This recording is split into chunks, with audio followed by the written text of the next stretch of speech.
Call this meeting to order at 7 o'clock. First item on the agenda is the approval of the minutes from May 14th. Hopefully everybody had a chance to take a look at them. And I'll entertain a motion. Dan, I got one comment on the minutes. Okay, go ahead. It may be fine. Item number 4, it talks about the police budget. It says, DPW was reduced by way of attrition. Was it attrition and not filling a position, or was it all attrition? Kind of semantics, but just I thought there was multiple positions. I would say it was attrition and not filling budgeted positions. Okay. We can make that adjustment. Okay. In the library, proposed budget reduction was because of expected lack of need for pages. Maybe that was discussed. I just don't remember that discussion. Pages were brought up. I think Steve said something about pages. I brought them up. Yeah. Okay. Those are my comments.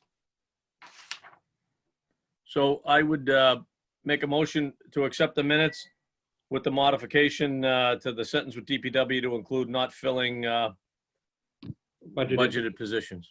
Okay. Right. Second. That was second by Joanne. Any other comments? Seeing none. Let's see, I see Evan is on, Don is on, Brian is on, Bill is on. So I'll assume that everybody is on this call is voting in the affirmative. Let me know if you are not. Seeing nothing. It's approved. Welcome, Catherine from the library has joined us. And next on the agenda, voting for articles. So what I thought I would do, because I've participated in a lot of these meetings, and one thing that we always seem to happen is that whenever somebody's asking for a motion and a second, you'd hear about 16 voices all at once. And so on the motion, Joe has in the past has done the motions and always done a great job. And he reached out to me today and said, I'd be happy to do the motions. So I'm going to ask Joe to do the motions unless somebody else wants to really chime in. And I just need a volunteer to do the seconds so we don't have 6 people all trying to second at the same time. Who would like to volunteer? I'll do it. Okay, Jan will do the second. So Steve, you just want to make note. Yeah. It's going to be Joe and Jan unless something extraneous comes up. The other thing we've done in the past, and this is a real good time to do it, is that we would vote in groups. For example, the first section is general government. So there are 15 items under general government. And everybody should have the vote sheet. And I would just point out that there were 2 tabs because I had asked Kevin to provide the town council budget with the position for the economic development director and one without. So at this point, why don't we just focus on the one with the economic development. So Joe, why don't you go ahead and make the motion, and then we'll get into discussion on the total general government budget totals. All right. Can you hear me? Yep. Okay. I move under the budgets 1 through 15 for total general government, the sum of $2,540,958 with $2,537,958 from tax levy and $3,000 from available funds. Jan? Can I get a second that? Yeah, no falling asleep here. No. Okay. Okay, discussion. We'll use, I'll go with the hand raising. But let's start with discussion. And I do want, oh, Doug's joined us. Good to see you, Doug. I know that Jonathan would like to talk about the town council budget. So why don't we start with the finance committee members, and then I'll recognize Jonathan to speak on the town council budget. So I'm looking for a show of hands, and Joe is up. Yeah, the question I had, Steve, there was mention at last week's meeting that Paul Revis was going to retire. Yes. Do we know when that is going to occur? I don't know the exact date, but it is either June 28th or June 30th, but it is in this fiscal year. Okay, all right, that was a question that I had. All right. I myself believe that we should not approve the economic development director. I think leave it essentially for November. Let's see what our status is at that time to see what monies are available for this position. I'm extremely concerned looking at the economic world. You know, there may not be an economy to develop for the director the way things are going. So my view is we should not approve that economic development director. Hold off until November. Hear, hear. Okay, Jim, you're up. Yeah, I reviewed the, job description. I understand that somebody is retiring, and this would be a modified position, kind of be a wash financially. I just, I'm concerned that, we are proposing to cut $50,000 or so out of the library budget, which was their entire increase for the year. Yet this particular position is deemed to be, as important, more important, whatever. I am not in favor of this and would be voting against it. I just think there are a lot of capable people involved in the town that can help us get to a better place. And it's not to say this position might not be very useful for the town at some point going forward. I just don't think this is the right time, and I'll be voting against it. Okay, thank you, Jim. Stefan, your hand is up. There was one question that I wanted to ask the group, and whether or not that there would be any additional or adjustments to the job description that would, I guess, sway your decision one way or another. Steve? To allow this economic development director to be hired. Steve, you're muted. Steve, you're muted. Sorry. Am I still muted? There you go. There you go. Sorry. That job description was approved by the town council. I can't speak for them, but I am sure they would be open to, anything that they felt that we felt collectively would help move the town forward. So, but this was there was a subcommittee that looked at this. It went through the council. So this is the description as of today. Anyway. Okay, Jim, your hand is still up. Do you have another comment? Okay, now it's down. Okay, Don, you're up. Yeah, so with this position and given everything that is going on, doesn't it make sense to have somebody in the community that can really help focus, get our community business back on their feet? There are going to be various sources of relief funding and those types of things, grants and things like that somebody could be chasing. And does this position offer the opportunity to do that type of support to our community and chase those funding sources to help people get back on their feet? Steve? That is a big part of that job description and that position. Absolutely. Okay. Thank you. Dennis has his hand up. Dennis, go ahead. As far as that position, I'm in favor of not funding it at this point also, as I brought up the last meeting. Is there any grants available to fund this position for a future time? Seeing a lot of cities and towns are probably going to be in the same, if not worse condition we are. Maybe the state or the federal government will allow funds for or grant for this type of individual to come on board to help cities and towns out. So if anybody knows an answer for that, fine. If not, I'm still in favor of waiting to the November town meeting to find out where we are. That's it. All right, thank you, Dennis. Don, your hand is still up. Do you have another question? No, sorry. It's all right.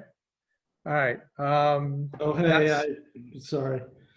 I can't seem to get the thing to get off mute or raise my hand. We keep you muted, Doug. Doug, would you like to speak? Go ahead. I would like to speak. I think a lot of the uproar about this is the changing of the job title. To be fair, Steve, I think you and the town council, if you had said we're just replacing the town planner and kept the town planner name, nobody on this committee would have batted an eye about replacing the town planner. For some reason, we've got ourselves twisted up in a bunch over the title of Economic Development Director. Look, that's what Paul Rivas was doing or supposed to do. So I think that it seems absurd. Like, if we wouldn't cut jobs, you're not cutting jobs anywhere, and you're deciding that you're going to make this as the stand where we decide that we know better than the people who've spent their time doing this. They've figured out how to cut their money out of their budget. So my feeling is on this, I don't think we should be standing here saying, like, no, we won't let you get a replacement town planner, which is essentially what this job is. So that's my thing is I'll be voting. I would greatly prefer to keep the money in the budget, and I'd probably vote against it. And I'd probably amend a town council if we went the other way. Just, I think we're being absurd because they changed the title. Okay, thank you. I think Amy had her hand up and now it's down, so I'm going to go to Joanne. Thanks. So I would, not surprisingly, disagree wholeheartedly with Doug on this. I would still be in opposition to this. The point is that the process of looking at the budget requires us making some cuts that are likely not going to be sufficient for the entire fiscal year. And by bifurcating the budget and saying we're going to do what we can do right now, and that is not filling any new positions. So I don't care whether you're calling it the town planner or whether you're calling it an economic development person. As Steve indicated, the cost of cutting somebody, if we end up, which I hope we don't, having to do layoffs, and whether we lay off this person or some other person is going to be more expensive than the $95,000 that we're cutting out of the budget today. So I have no objection to the economic development role.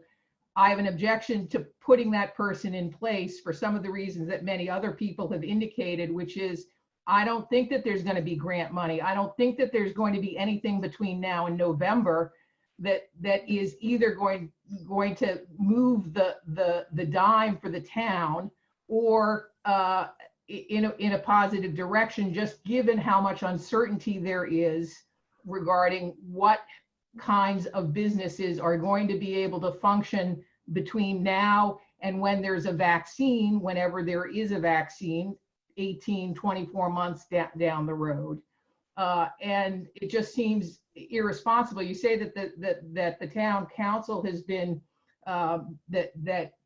people have been responsible in terms of cutting their budget, but everybody else has been responsible in the sense that they came up with other cuts. And so it seems disingenuous of us to say, oh, but the town council doesn't need to make the cut along the same lines of what every other town department is doing. So That's my 2 cents. I'll vote against it for the time being. Thank you, Joanne. Joe, your hand is up. Go ahead. Yeah, I mean, it was mentioned earlier that by Steve, when asked by Jim Sullivan about the DPW, that they're losing the jobs are lost by attrition. Well, that's the same thing this is. He's retiring, and there's an attrition effect here. It's not really replacing. It's just losing that position by attrition, just the same way the DPW is. So I think we should be consistent throughout. And therefore, as I indicated, I would be voting no. Okay. Anybody else want to chime in? Joanne, I think you're all set. Doug, go ahead. I mean, I guess the question is, if Paul Rivas wasn't retiring, would we be firing him on this? Would he be our first cut? Would he? So I think that there's this notion that you're making this case that, like, oh, everybody else has had to do their part and the town council hasn't. And look, you can ask Jonathan. I'm no huge fan, but the notion that. And by the way, would it be cheaper if you hire this person and then you have to fire somebody in November? Yeah, it would still be cheaper. Like, you still wouldn't be spending $95,000 on this. But I guess my thing is like, why? So would you have this town go without a town planner or, whatever they're calling this? You'd have Wakefield as a town not have this position for, frankly, you're suggesting now a couple of years. Because you're saying, like, oh, if there's not a vaccine, by the way, I'm done with us all being pocket epidemiologists. We don't know when things are going to turn around. And I think your best bet is probably, it isn't 2 years. Because, frankly, none of us can afford it for 2 years. We'll take our chances by December. Which would be fine. And then in November, we can make the decision to fund the position. I'm not being pessimistic. I'm just saying we don't know. So why not hold off for 6 months? Sorry, I can't figure out how to take my hand down. So keep talking. Steve, do you have control? Because I don't. I think you have to put your own hand down. Yeah, I found it. I just lose it every time. Okay. There you go. All right. Jim, his hands. Doug, you're all set. I'm going to jump to Jim if Doug, you're all set. Yep. Jim, go ahead. Yeah, I mean, I just think the what ifs that Doug speaks of, would we fire the guy? What if this? What if that? Look, the position is open. It's vacant. The budgets have been reviewed.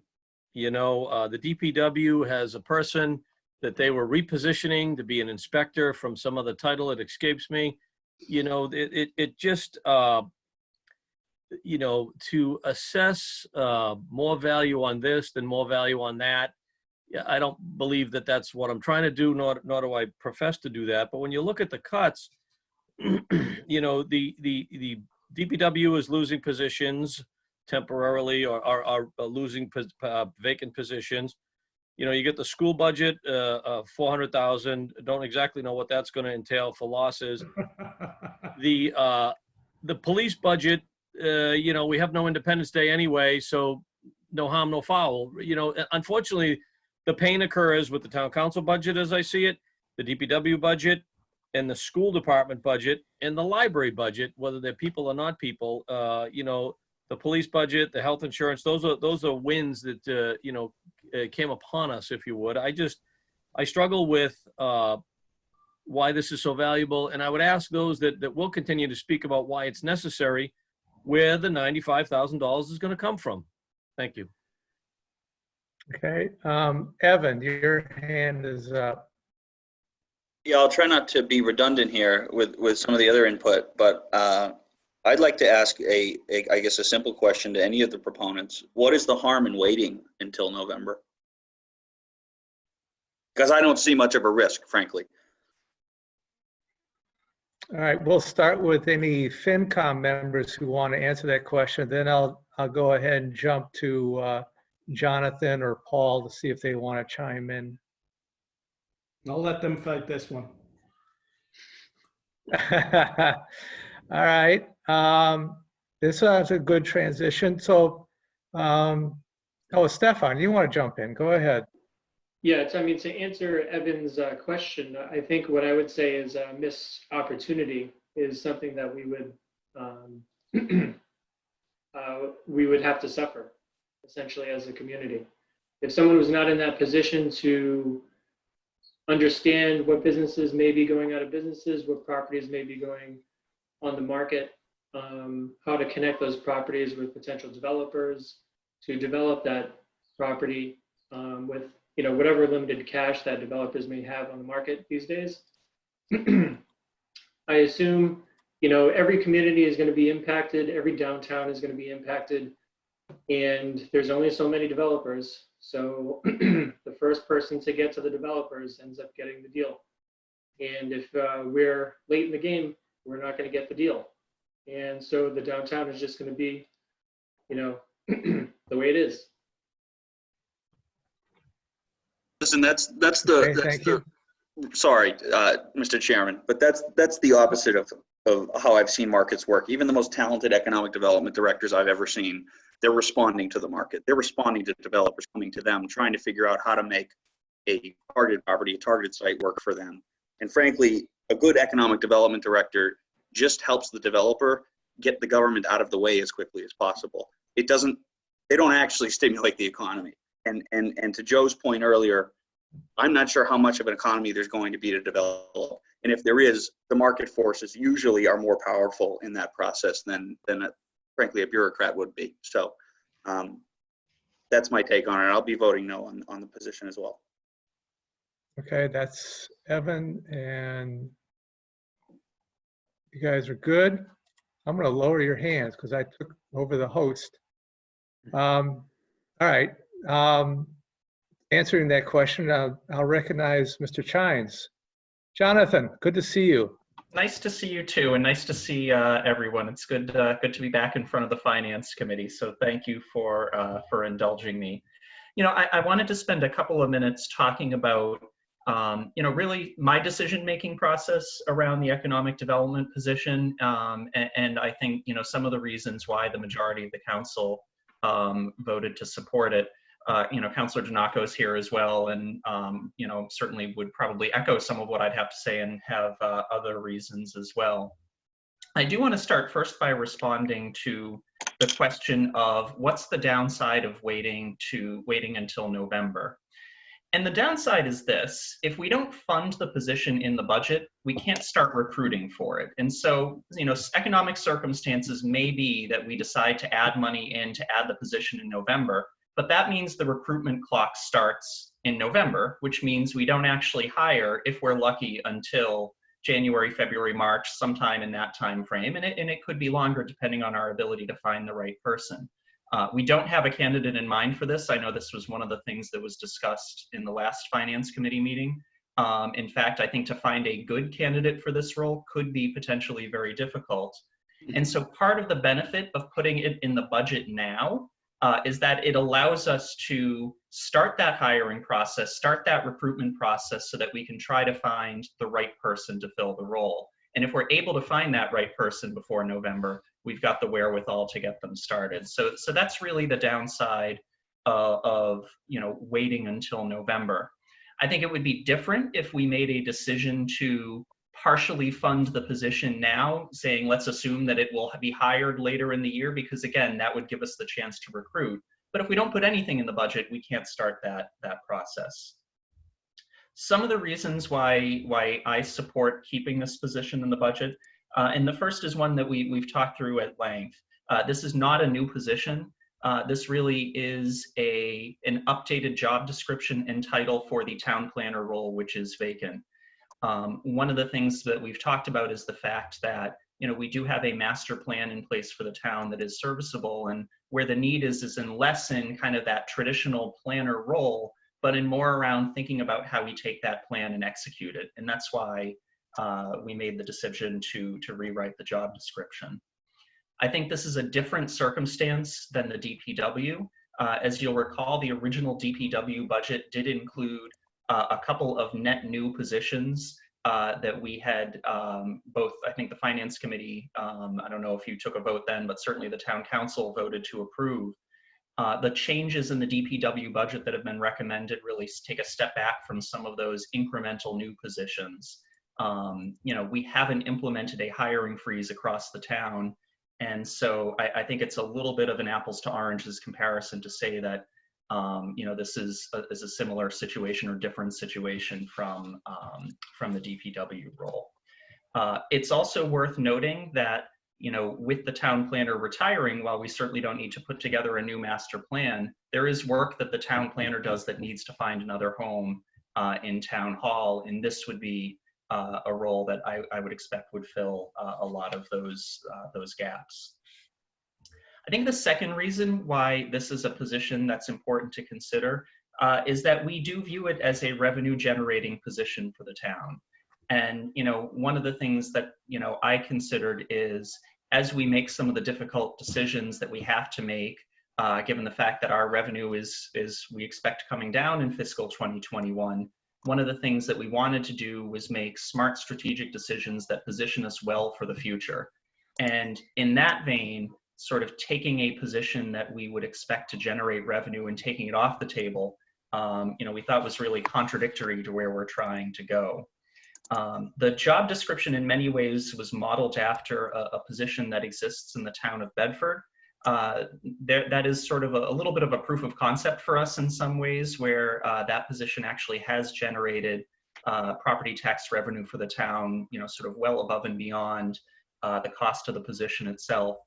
It is also a role that exists in many of our surrounding communities, either as part of the planner's job or as a standalone resource. Reading is one, Stoneham is one community that has a component of this role in the planner's job. Melrose is another one. And so it is something that we are seeing more and more in the towns with whom we compete to attract businesses. And so the revenue generation component of this is important. I think a third reason, particularly now, is our small businesses in town are struggling. You know, we're seeing businesses that have gone out of business or reduced their footprint. And my concern is that's going to accelerate as time goes on.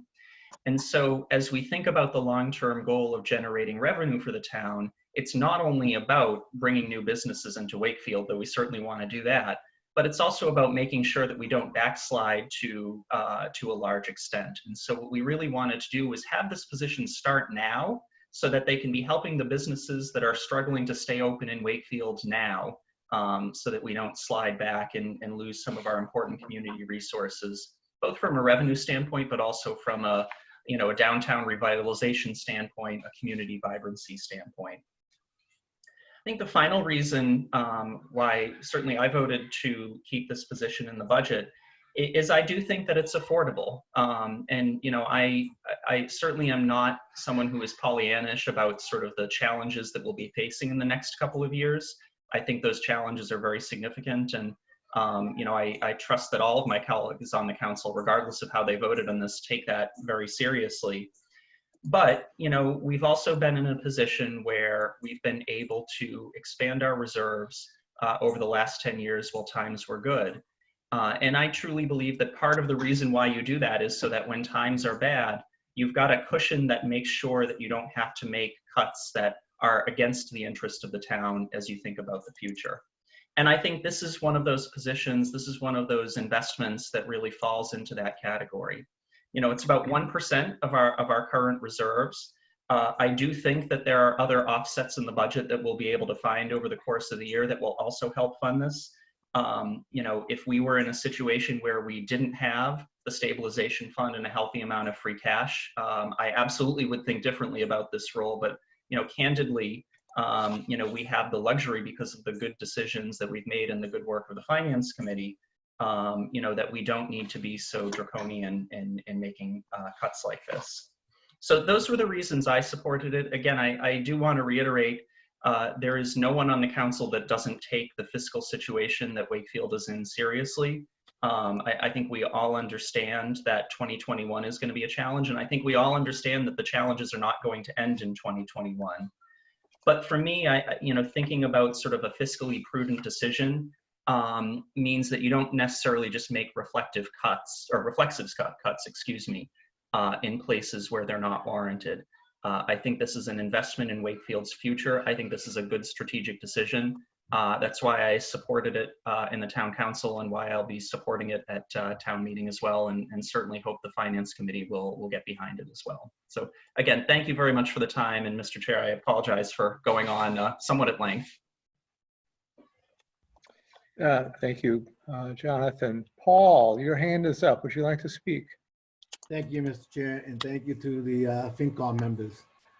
Jonathan spoke on many issues, and I'll try not to repeat his comments. So let me start off by saying the push to get the Economic Development Director was something that I presented to Steve almost a year and a half ago and first mentioned it to him almost 6 years ago. This position is extremely important for us to carry forward with the absence of Mr. Revis, the ability to seek out businesses to come into this community. It's not just the person who is going to work with the Concom, the Zoning Board of Appeals, the Planning Board, Mr. Mayo, writing grants. It's the person who's going to be the face of the community to other businesses, who's going to be able to tell them, we have 150,000 square feet of property up in Edgewater. Why don't you come and talk to me and come into here? We need business in this town, not only residential. There's going to be a flip pretty soon if there's more residential built with not enough commercial coming in. It's going to go the opposite way. And once it goes past 80-20, we're in trouble. I'm telling you right now, that's something that I really fear. Jim, I believe you mentioned, where's the money going to come from? I'd be willing to put up the 1.65 million that was projected to go to the OPEB in order to offset the deficiencies in our budget this year. So there's a source of money. As far as removing jobs due to attrition, are we going to not put the building inspector position? Are we not filling that position? It's the same issue. He retires June 5th or July 5th. He's gone. Are we not going to fill that position until November? It's too important of a position. It'll never happen. And that's the same thing as the Economic Development Director or your planner. It's too important to let go. That's why I asked that it not be removed from the budget and that it be carried forward. We need to think of the future. Having this go to November, it's going to put it too close to January. You lose 7 months of having a person in that body to help with signage, to help with business certificates, for the zoning board to find out whether or not they have any attorney issues. Same thing with the planning board. He's all over the place. When plans come in, they always refer to the planner to look at the plans and say, well, this may not meet our zoning code. It may not meet the subdivision control laws. That's in a very important position in my beliefs. So, I mean, I've been an advocate for this for so long. In whatever the FinCom does, I, like Jonathan, I will be on the town meeting floor advocating for this position to be kept because it's that important.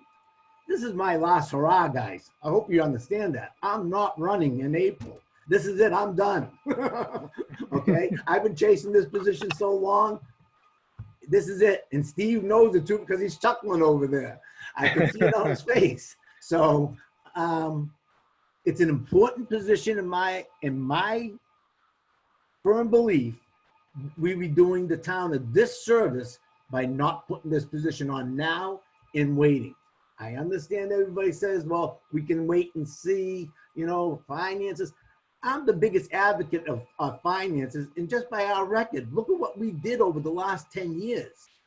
We went from having nothing in the account with the current board and the past board to being well off in multiple areas. 8% into one, 3% into another, 0.5% funding the OPEB.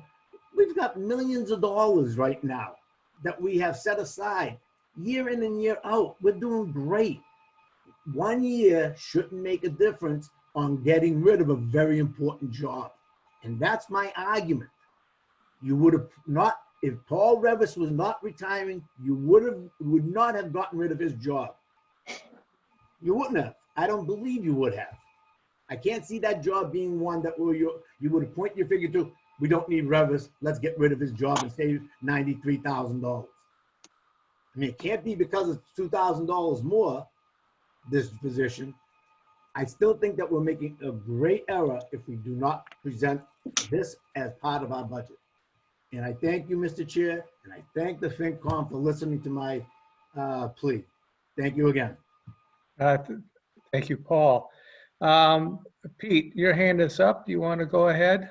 Yeah, I keep going back and forth on this, and gets back to what Doug said earlier as far as the two positions, you know, the planner position that Paul is retiring, and we're essentially just calling this new position the economic development position. And if we didn't change the names, we wouldn't be having this discussion.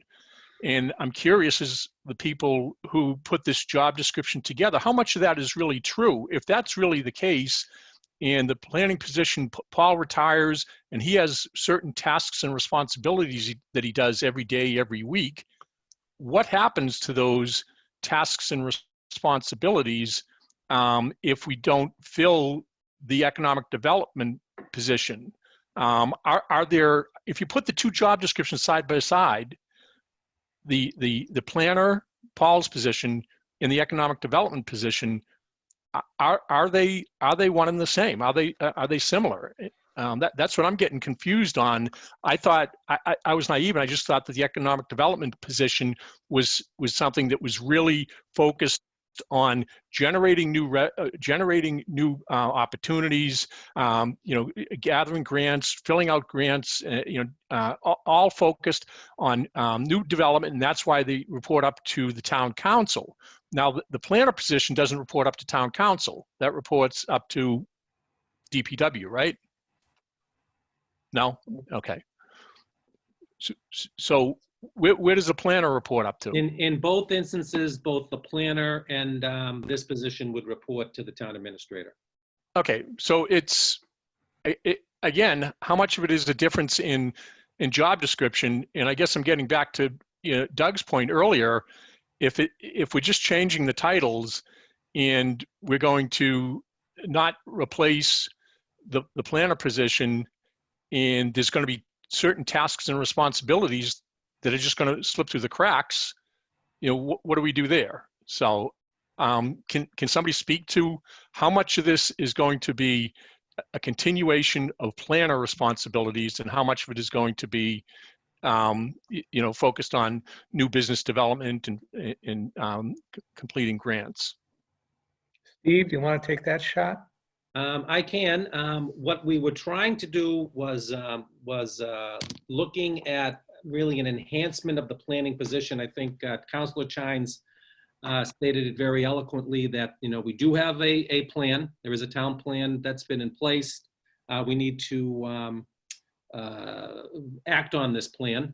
So this position would be much more in pursuing grants, marketing the town, business development.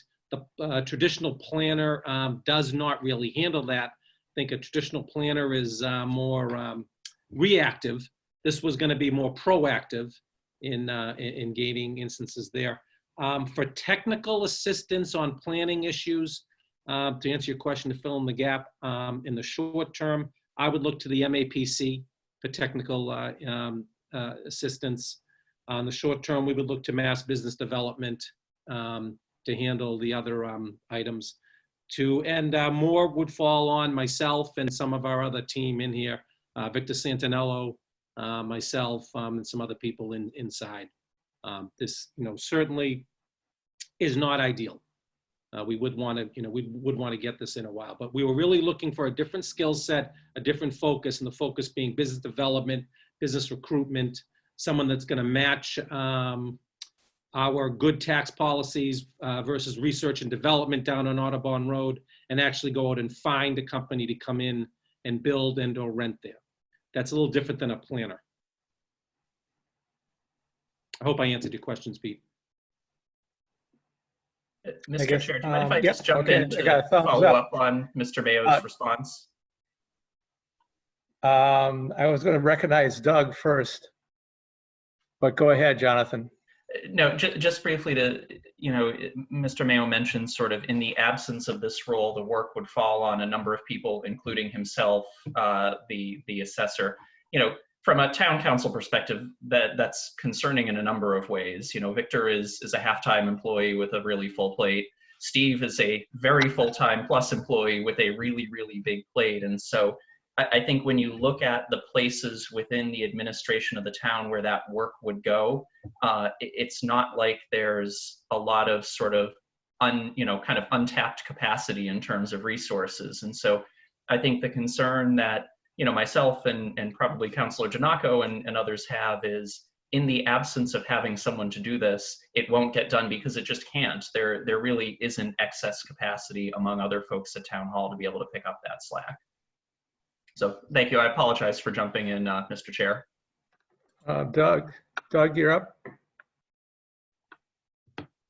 Sure. I think they addressed, most of my my questions and concerns. I guess my only other question, and this is a follow-up to Paul, is probably and I guess this is my concern, is that if we hire this economic development director in 2 years, when we need an updated plan, are we going to be facing hiring another town planner as well? So is this a way of getting a twofer? And if you've been pitching this for 6 years, were you essentially saying that you essentially needed the town planner to become more of an economic development director, or were you looking to have it as an additive position? Mr. Chair, if I can, I'll respond. Sure. Yep. Go ahead, Paul. So to your question, Doug, so over the course of the time that we first started looking at the economic development director position, we found that it had a couple of items that were crucial to our thinking as far as advocating for businesses to come to Wakefield. His position would be, in addition to all the job titles that he holds now, would fall under the economic development director, and then some. So whatever Paul was lacking in his position due to the job description, the new person would have more based upon the job description that you all have in front of you. So he would pick up where Paul left off. He'd have to work on the master plan. He'd have to work with the planning board. He'd be looking for grants, but he'd be also looking for businesses to come. He'd be finding out what the merchants in the downtown, in any district in the town, what they need, what would work best there, how much development is available, how much is not, where can commercial be, where can residential be. That's the scope of the job that he would do, because that would benefit us financially and economically over the next 3 to 5 years. So it's an important position in that case. That's the difference between the two jobs. The new job would take on most of the responsibilities that Paul had, and then the newer responsibilities as set forth in the job description that you all have. Hey, Doug, you're all set? Okay. Any other discussion on, well, I guess I'll just keep it separate, on the town council budget. Jim,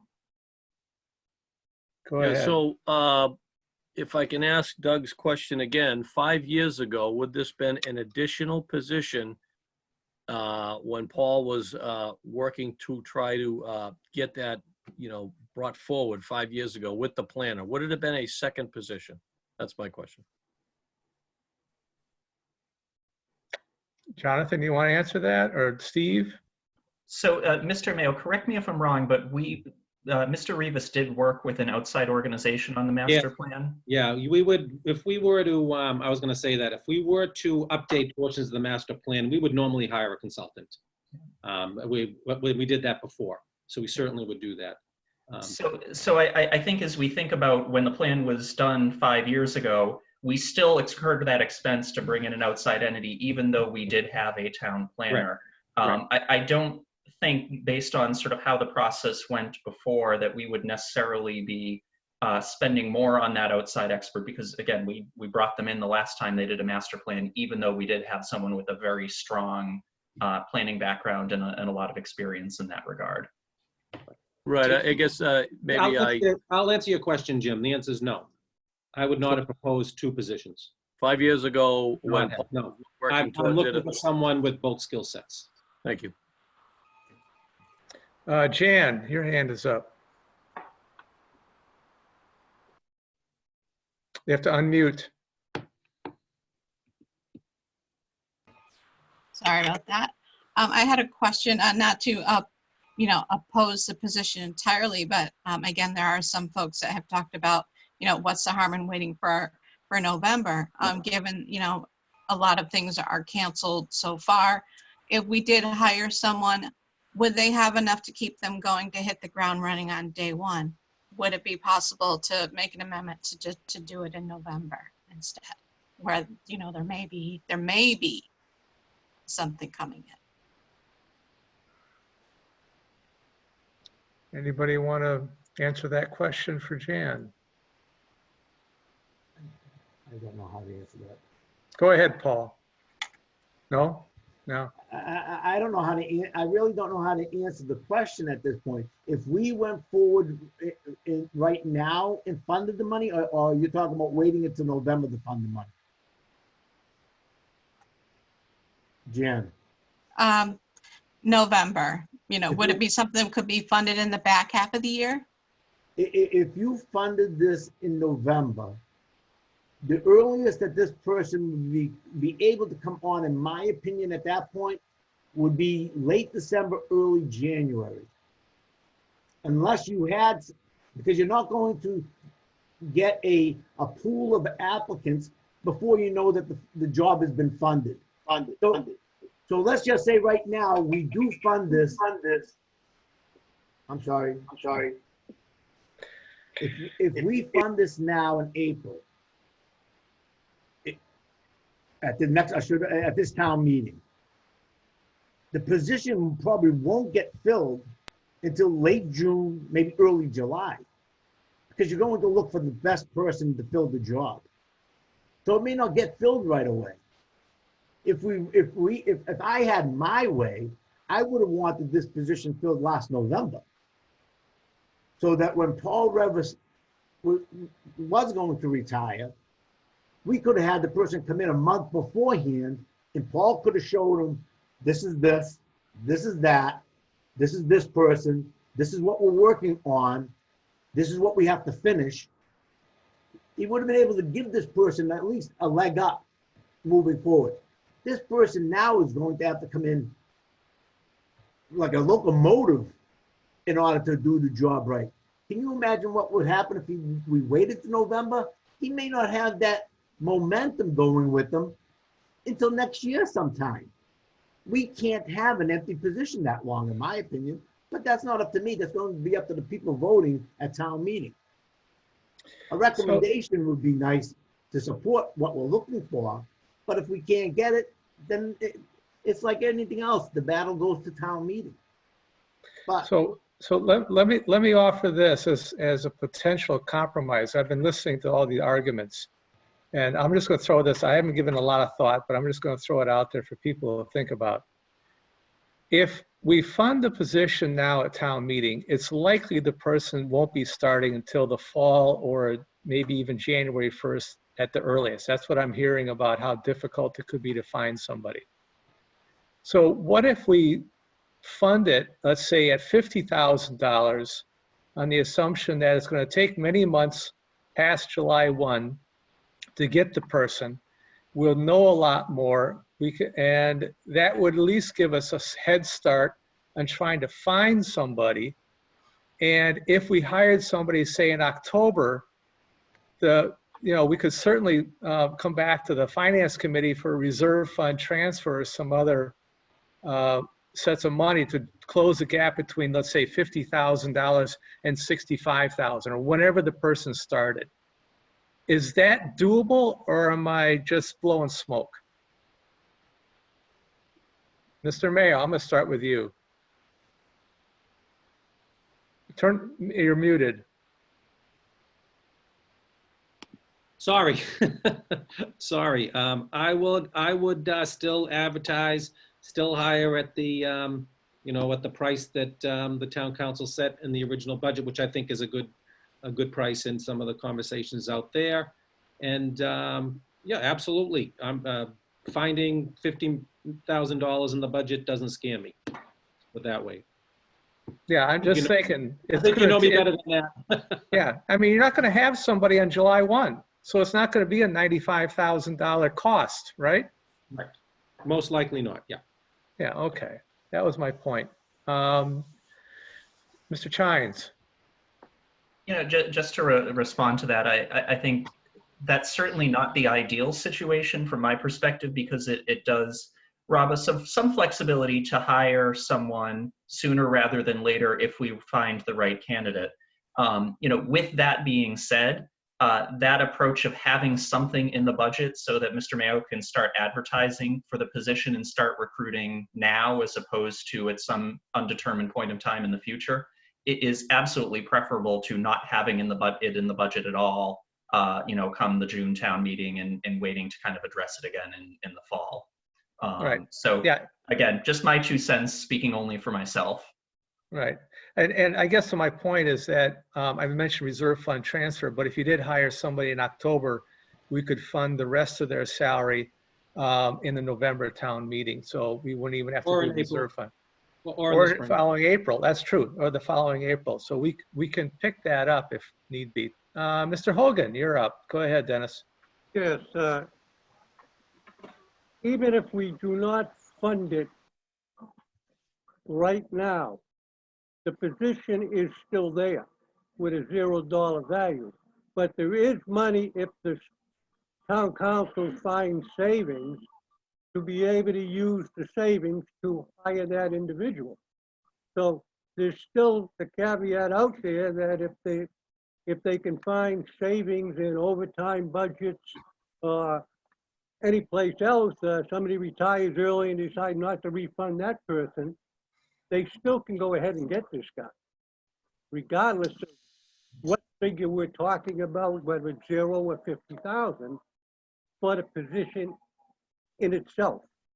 The position is not eliminated, it is just not funded by this process, but it can be funded through their own budget in a different manner. So that's all I'm saying at this point. Okay. Thank you, Dennis. Amy? Sorry. Are you able to advertise and recruit for this position if it's not funded or if it's only partially funded? Does that interfere at all with the recruitment process? Speaking for myself, if it's not funded and someone comes in, we could certainly advertise for anything, right? If it's not funded at all. Might be harder to get someone when they say, hey, it's not funded at all. Would you apply for a job that wasn't funded? In this day and age, I think reality would be an issue there. All right. I have a request from Doug to put the job description up on screen. And I'm in the process of doing that now. Bear with me for a second. Let's see, where'd you go, Doug? I know you. Doug, nod your head if you still want that job description. I'm going to say that's a yes. I'm fine. Either way, I was wondering if you wanted it. I was perfectly happy sending it out as a chat link to everybody, but you can also put it on the screen if you want. I was more just a question of that's what the job description is that's out there now. So you're recruiting for it now. Have you seen anybody yet? No, Okay. it's not, I do not have a budget for this. It's a new position. Right, but presumably everybody, like, I could find it's just not advertised yet, but the PDF is out there in terms of the job description. It's not It's advertised. not there as a job posting, right? Yeah. It's not posted. It's not advertised. It's not in the budget yet. Okay. Okay. You're all set? All right, I will stop sharing the job description. Amy, I'm assuming you're okay, or you still you're still good. Joe, you're up. Go ahead, Joe. Yeah, I appreciate your attempt to compromise the matter, but I have my thinking about it when Steve was commenting about it, that you would advertise something, but then you would tell the person it's only half funded, may not get the best candidate out there. So in my view, I think it makes much more sense to, as I initially indicated, let's wait and see what the economic world is and review this for the November town meeting. Thank you. Okay. All right. I think everybody has spoken their piece who wants to. Maybe what I think the original motion is to keep the planning position, I'm sorry, the economic development position in. So what I want to do is a roll call vote on this, because it's going to be close. So I'm going to start with Joe. Bertrand? No. No. Bill Boudry? Yes. Sorry, point of order, Mr. Chairman. Could you just articulate the yes and what the meanings of the yes and no's are? Oh, the motion on the floor is to, on the total general government spending, $2,540,958 of total funds. That would be council budget down to Board of Appeals, 1 through 15 in that Excel spreadsheet. $3,000 from available funds. So the total budget would be $2,540,958, and it includes $489,536 for this economic development director position. So that's the motion on the floor that I'm asking for votes on. Well, if I can correct Dan, I'm sorry. It includes 95,000 of that for the economic development position. The whole 48.9. Yeah, okay. Yeah, include. You get a lot of people then. Yeah, I know. get a lot. Thank you for the clarification. Okay, so Bill, did I answer your question? I didn't ask a question, but I'm saying yes, because listening to all this discussion, it's obvious at some point in time this role is going to be filled. 3 months, 6 months, 9 months. I think we're quibbling. I vote yes. Fund it. Okay. Mr. Butler? Yes. Mr. Chase? Yes. Mr. Cusack?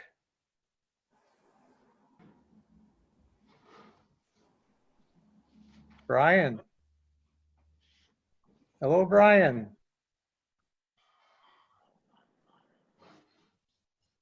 Let's see. I think he might have gotten muted.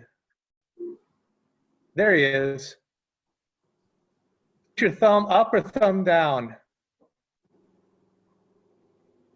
Thumb down. Okay, Brian is a no. Jan? Yes. Jan's a yes. Amy? Yes. That was a yes. Dennis? No. Evan? No. Gerard? No. Pete. Hey, Pete. Pete, we're not hearing Pete, you're on you. mute.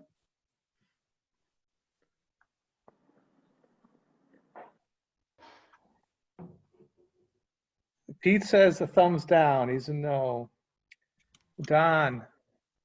Yes. Don's a yes. Joanne. No. Mr. Sullivan. No. I have 1, 2, 3, 4, 5, 6, 7, 8 no's. 1, 2, 3, 4, 5, 6 yeses. I don't have to, but is that right? Did I miss Yes. somebody? Nope. You've got 14. That's 14. I'm going to vote no just to record it. I don't need to because it's you can record it as a 9-6 no. Okay. Mr. Bertrand, would you like to provide a subsequent motion? Yes, I move for total general government budgets 1 through 15, the sum of $2,445,958 with $2,442,900, $2,442,958 in tax levy and $3,000 in available funds. A second. Thank you, Jan. Any further discussion on this part?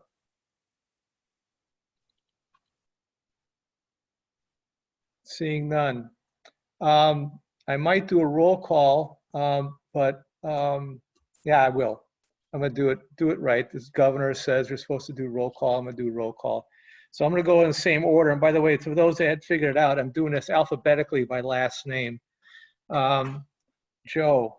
Yes. Bill. Yes. Doug. No. Stefan. No. Was that a no? That was a no. Thank you. Brian.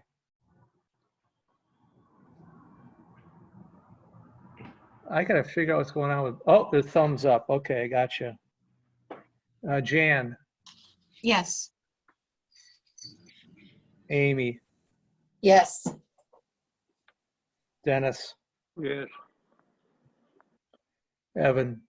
Yes. Gerard. Yes. Pete. Thumb up, Yes. thumb down, Pete. Okay, there we go. Got him. Don. Yes. Joanne. Yes. I'm a yes. And Jim? Yes. Okay, 14-1, Mr. Mayo. 12-2. 12-2. Oh, I missed a no. I got Stefan's no. Who else had no? And Doug. Oh, Doug and was Doug. no? I'm sorry. Thank you. I'm a yes, so that's 13-2. I thought we were gonna have to get tellers. This is in the FinCom budget. This is that personal services part that I get. Yeah. Which is 0. I want to thank both Jonathan and Paul for participating. It was as expected. I knew this could come down to a split vote. It should be an interesting discussion at town meeting. Thank you very much. Appreciate your input and your thoughts. So we'll see you all at town meeting, if not sooner. You're welcome to stay, but I'm going to sign off, but thank you very much for the opportunity and appreciate the discussion and everyone's time today. Okay, thank you. See you, Paul. See you, Jonathan. Take care. What I'd like to do is jump over to the library budget, because poor Catherine has been hanging on, listening to all of this.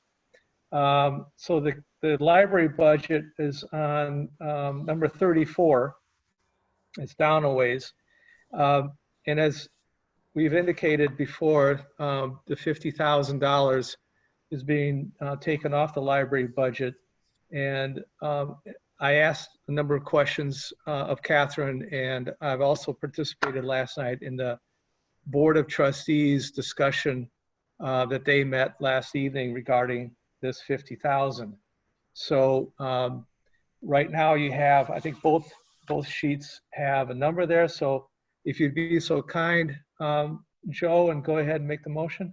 Yeah, I move for the library budget, the sum of $1,729,056 with $1,683,449 in tax levy and $45,607 from available funds.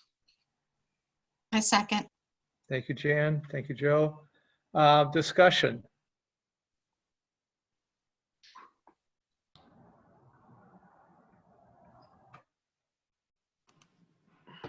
Jim, go ahead. So again, I guess I might have missed it. Can I get an explanation of where the 50 is coming out of in their budget from whoever is best suited to explain?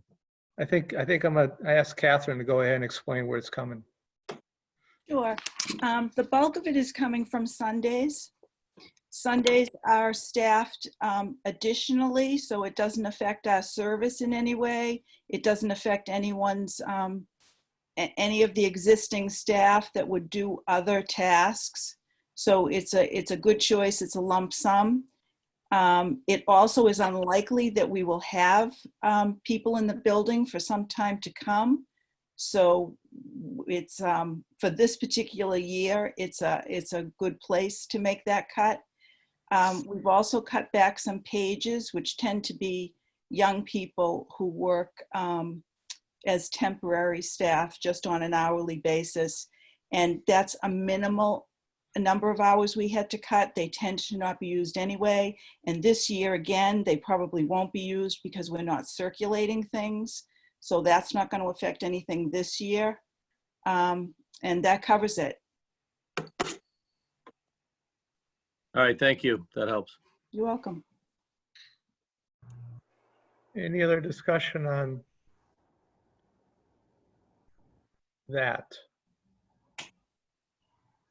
One other thing that, to Jim's point, that I learned from the trustees and from Catherine last evening was that the Sunday hours, the people get paid time and a half.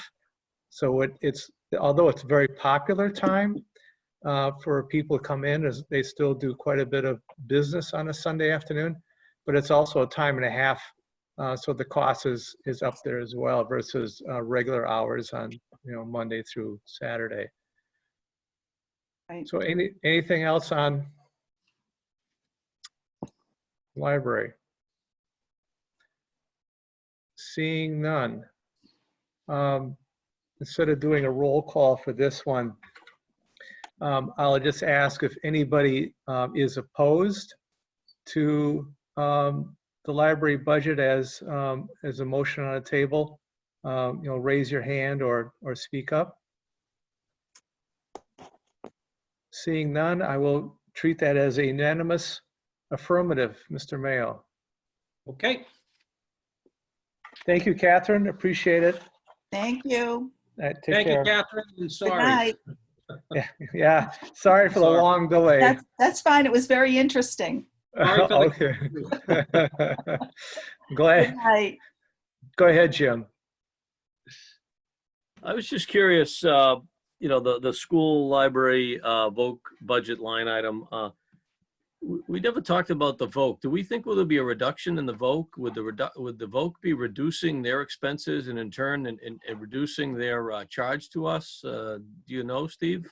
Given the I rest think of that it's certainly a possibility. I think what will happen more than likely is that they won't get the state funding, like we won't get the state funding, but maybe they will because of some of the areas. And the Voc budget is one that goes up and down because we don't even nearly know until the kids get there and they get a better bus contract. So kind of a funky budget, and it is a placeholder. We pay them quarterly. So yeah, we're working with them. If it comes down, we just get it back at the end of the day. Yeah, it was just an item when I was looking last night. If there was $50,000 in savings there, and obviously if the library was able to be open, or if we could have funded the other position that we just spoke of. So I was just wondering if that was, opportunity that we hadn't covered. Okay. That's probably not at this point. Yeah. Okay, so let's, why don't we get back on task here. The next set of budgets is the protection of persons and property. So this runs from the police through the parking clerk. This spreadsheet does reflect a $38,000 reduction in personal services versus what we got from the police before. So Joe, would you be so kind? I move for the protection of persons and property budgets is 16 through 24, the amount of $12,223,802. Second. Discussion.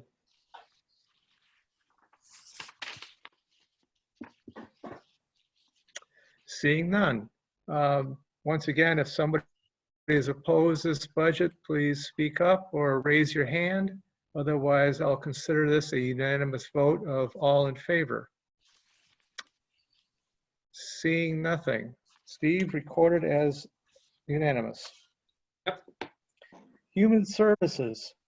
Joe, go ahead. Yeah, I move for total of human services budgets number 25 through 28, the amount of $872,841. I second. All. Okay, that's all from tax levy. It's all from tax levy. Any There's nothing from available funds that I see. Yeah. Discussion. Seeing none. Again, let's record this as a unanimous vote unless somebody wants to speak up or raise their hand. It is unanimous, Mr. Mayo. Got it. DPW, Joe. Yeah, I move the sum for our budget number 29 to DPW, $6,239,368. Excuse me, Joe, you can include the snow and ice if you wish and drop that down. You can save a vote. You can do the 7,089,000. Oh, I'm sorry. Oh, for the snow and ice? Okay. Yeah. I move the sum of $7,089,368 with $7,004,965 from tax levy and $84,403 from available funds. I second. Thank you, Joe and Jan. Any discussion on DPW? Seeing none. Anybody against this budget, please raise your hand or speak up. Have nothing. So Steve, you can record that one as unanimous vote. Got it. Water and sewer enterprise, Joe. I move for the water and sewer enterprise, I move the sum of $15,017,953 with the total amount coming from available funds. A second. Thank you, Joe and Jan. Any discussion on water and sewer? Seeing none. Anybody opposed to this budget? Seeing and hearing none. Another unanimous vote. Schools.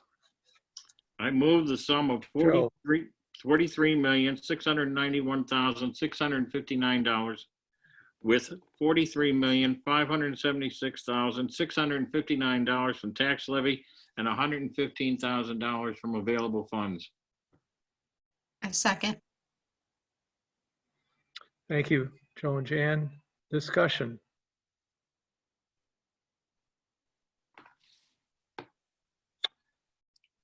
I will start the discussion.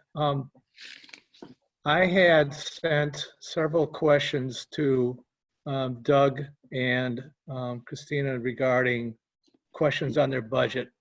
Some of those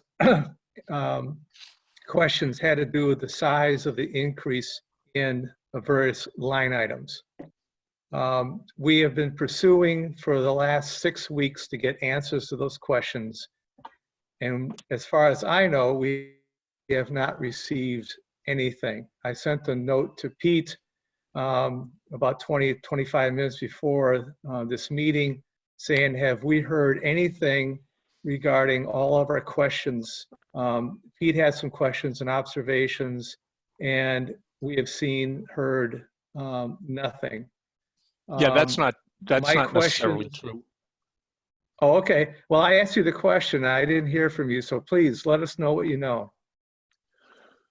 Well, there has been some dialogue back and forth. I mean, you sent the email in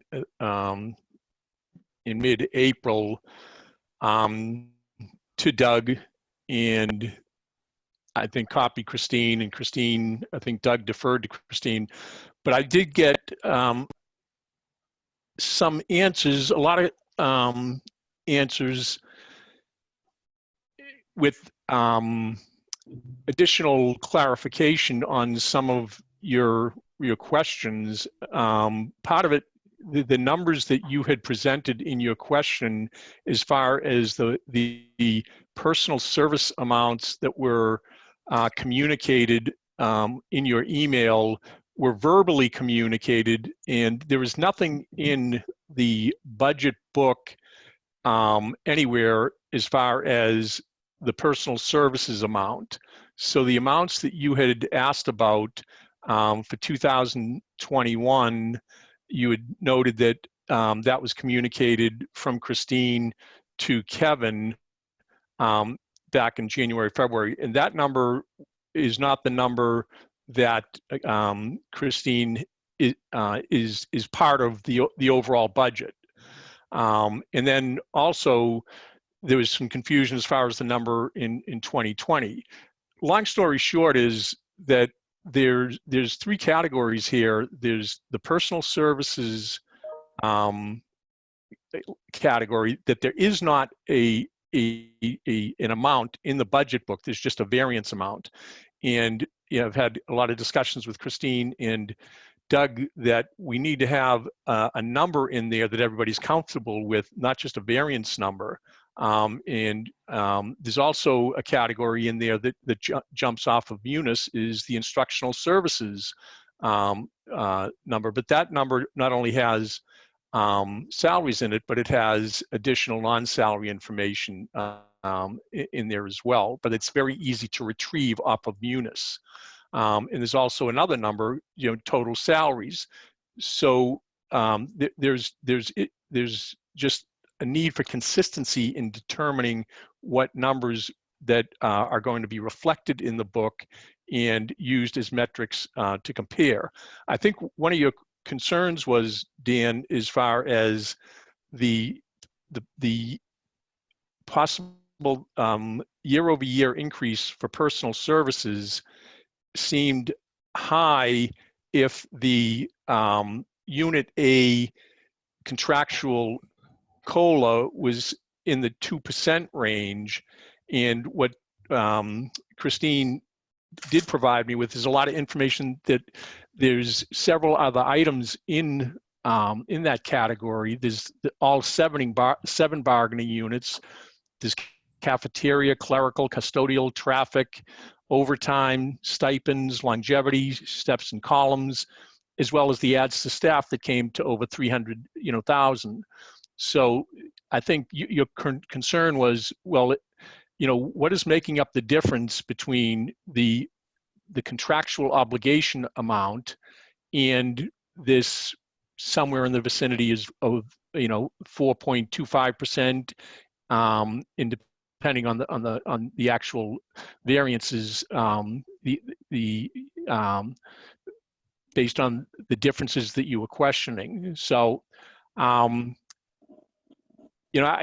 confident in the overall budget. They're coming in at an increase of 3.93%. There are some pain points as far as the budget book and mapping that to reasonable, meaningful categories that we can analyze. And Christine, myself, to a lesser degree, Doug, are having conversations that we'll look to change those to make them more meaningful for the school committee and for FinCom to understand.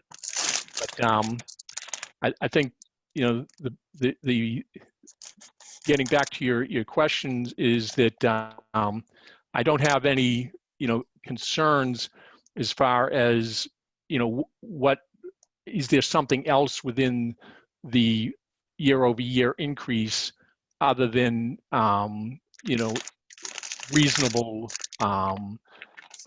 amounts or requirements. So, and I've converted it all to Excel and trying to break it down into the specific categories, but there's still more work that needs to be done. Yeah, so I guess let's start at I think what I'm hearing, and I brought up my email so everybody can see, the first paragraph, well, second paragraph, that the school gave Kevin a figure for personal services of $34,378,000 for 2020.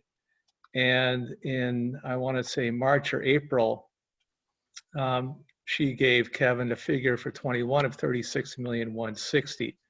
So that's an increase of 5.18%.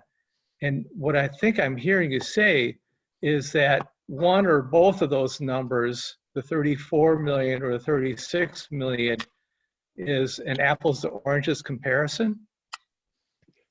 Yeah, I mean, she's saying that the personal services number for 21 is not the 36,160. So are we going to change our board book? That was a preliminary number. Okay, then I'll ask Kevin, have you received the final number?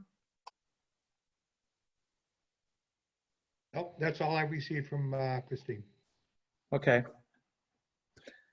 And do you know where that number comes from? What is in personal services numbers as far as regular salaries, contractual helps, stipends? I mean, there's a lot of detail here, and you know, if this is what you want to do, is use this time to go through it.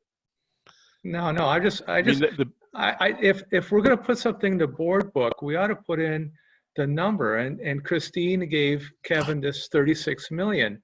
And if it's incorrect, we should get the correct number before Steve goes to the printer and publicize it to the, you know, town meeting. That's all I'm saying. All right, let's move on. So did you get answers to these questions on the Galvin school line? For example, on salary increases, 5.6% for regular, specialist 6.5%, sped 10.6%, but then you have to adjust. It's actually 5.9%. If you go to Galvin for library services, 6.5% pay increase. Non-professional 5.4%. Health services 6.5%. I don't understand the size of those increases. And if you go down a couple more paragraphs, I see in post-academy, total 6.1 increases at the high school, 4.9% increase for the assistants, 6.1 for the high school librarians, guidance non-professional 6.8, psych 6.2. I mean, I don't know what the rest of you, but I don't know anybody who's getting those kind of pay increases. And I'd love to know, you know, how that happens. And Pete, do you have any idea why these people are getting such huge pay increases, or what's going on?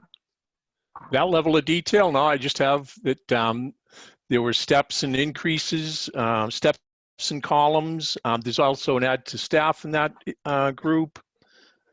Oh, longevity payments, non-representatives, a lot of moving variables in that category is the response I got. But then, you know, again, that is getting into a tremendous amount of weeds, and I have a tremendous amount of trust and respect for these people, and trust that they understand and their jobs and are managing their budget responsibly. So, I mean, they work for the school committee. Doug Lyons reports to the school committee, and I'm sure if the school committee is going to ask that level of detail, I'm not sure that I'm comfortable asking those types of questions to the superintendent of the school without it coming across in some accusatory fashion. It just didn't seem appropriate to me to pursue that level of detail and granularity to a professional of Doug Lyons' caliber and Christine, recognizing that the overall budget is sound. But to get into that level of detail, the level of the weeds, to me seemed borderline insulting. How do you feel about that, Steve? We grill you pretty good. I was just saying, I guess you don't trust me, so that's okay. It's not okay. So I have my hand up, Dan. Yeah, I'm going to recognize you in a second. I just want to finish my thought on what Pete's saying, is that, I mean, our job is to review this stuff, and we grill Kevin and we grill Steve. And the fact that I told them, the middle of April, can you grill Steve and Kevin to the same degree that you're grilling Doug Lyons? Oh, you do? All right, Jim, you're up. No, I was just curious. Dan, finish your thought. No, I mean, you just said that I do that. I'm talking about $22,000 variances to Steve and Kevin.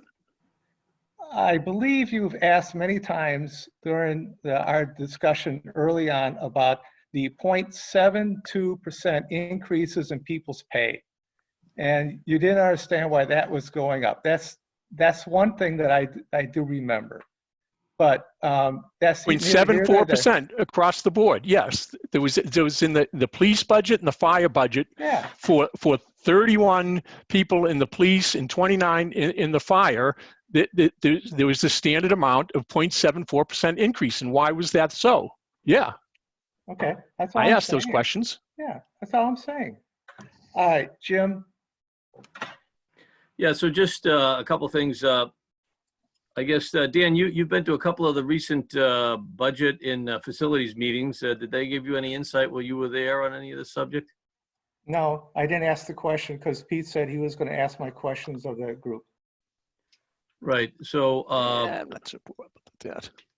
As far as the increase of 6%, there are some people across the other budgets that are of pay increases greater than 6% or some equal to 6% for a number of different reasons. So, to answer your question, yes, there are other people in the budget that have increases like that.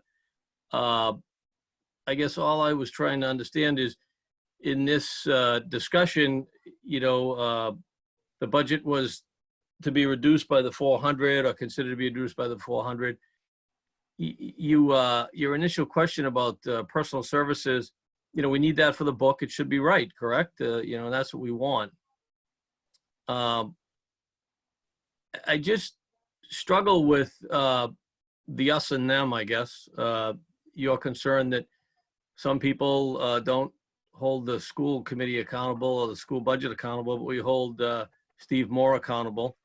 Steve has the pleasure or misfortune of being with us once a month or twice a month, and the rest of the folks don't. So with that comes that, and the challenge with the school budget obviously is the people that Pete works with and that I work with or whoever's been on that subcommittee. They answer to the school committee, and I strongly believe that if we have financial concerns, constraints, or otherwise, it needs to be articulated to the school committee, and/or somehow the school committee needs to be clear on it. Whether Doug tries or Doug doesn't try certainly can be debated, but in my opinion, it's a school committee thing.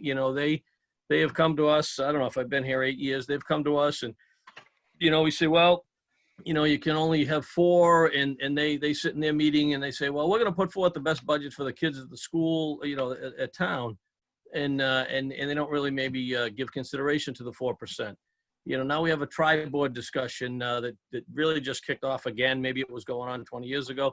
And so that may help. And, you know, knowing what a sustainable budget is and what one isn't, you know, those are important things, as you've stated many times. I just struggle with the assumption that people aren't trying to work to hold the school committee, the school department accountable, when in fact, I feel like I'm trying to turn a nut with a screwdriver sometimes, because those people answer to the school department, the school committee. And we're an advisory board. We advise. We talk to Steve. We advise. You know, I just find it challenging, and unfortunately, I'm concerned that you know, you make a statement that says we grill Steve more. You know, I brought up in the DPW budget that there's some large raises. I brought it up, mentioned it. Everybody else seemed cool with it. That's it. I didn't feel I dragged Steve through the back parking lot, but you know, I brought it up, and I would expect everybody to get into as many weeds as they get into and bring up their concerns as they see fit. You know, that's, I guess, enough said. That I believe with the school, we asked them, told them they had to reduce by 400. Believe that's what's happening. And the school committee is meeting, I think, next week, Steve. They're voting next week, probably. Yeah, they are. So anyway, I'm good. Sorry, thanks. All right, that's okay. Good. Thank you, Jim. Appreciate it. Doug, you're up.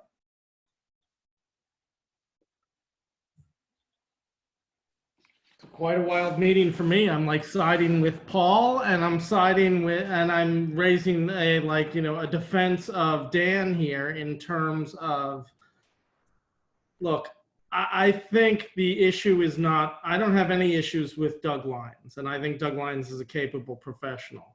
I do have, like, one of the things, and, you know, again, having been on this board for whatever Jim said, 8 years, so I forget if I was a year before or a year after, but the school committee budget team over that time has not demonstrated a great capacity with numeracy, let's just say. And they don't seem like they understand the big picture. They understand telling the story. They're all about that. And frankly, Pete, like, I get that you're like, oh, I want to respect these professionals, but to be fair, I don't know for certain, but my gut feeling on the budget team for the school committee is that's not the people who are holding anybody's feet to the fire. So I think that, you know, understanding the nitty gritty details, yeah, those 6% raises, I guess those should be raised. Like, if you see broad-based 6% raises someplace, by the way, I'm not opposed to a 6% raise. Shit, everybody in this forum here has gotten a lot more than 6% raises throughout their career. Otherwise, you wouldn't be sitting here. But the notion is that if everybody's getting 2 and a bunch of them are getting 6, then you got to raise the question. And by the way, Jim did it with DPW. They had a good response. You don't take them to the 3rd degree over that. You're like, all right, you know that you can't come in at, you can't come in at a 6% for your whole department. If you got to give somebody 6, that's fine. But I will say this, like, Pete, you're being like a little defensive about saying how professional and how, look, our job is to hold them accountable. That is our advisory board position and it isn't Doug Lyons. It is the school committee and making sure they understand. And look, if you're not willing to do that, then don't do it.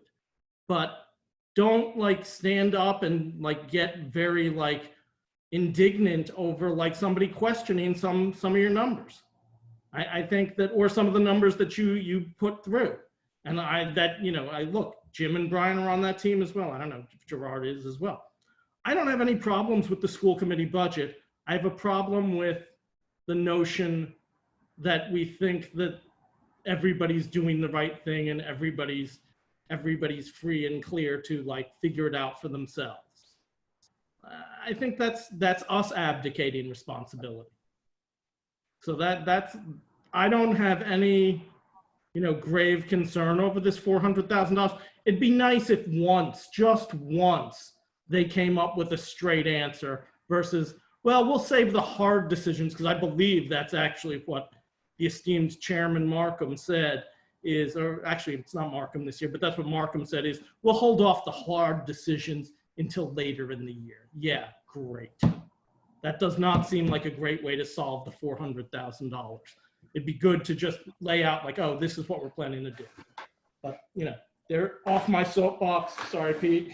But I think that I think you're being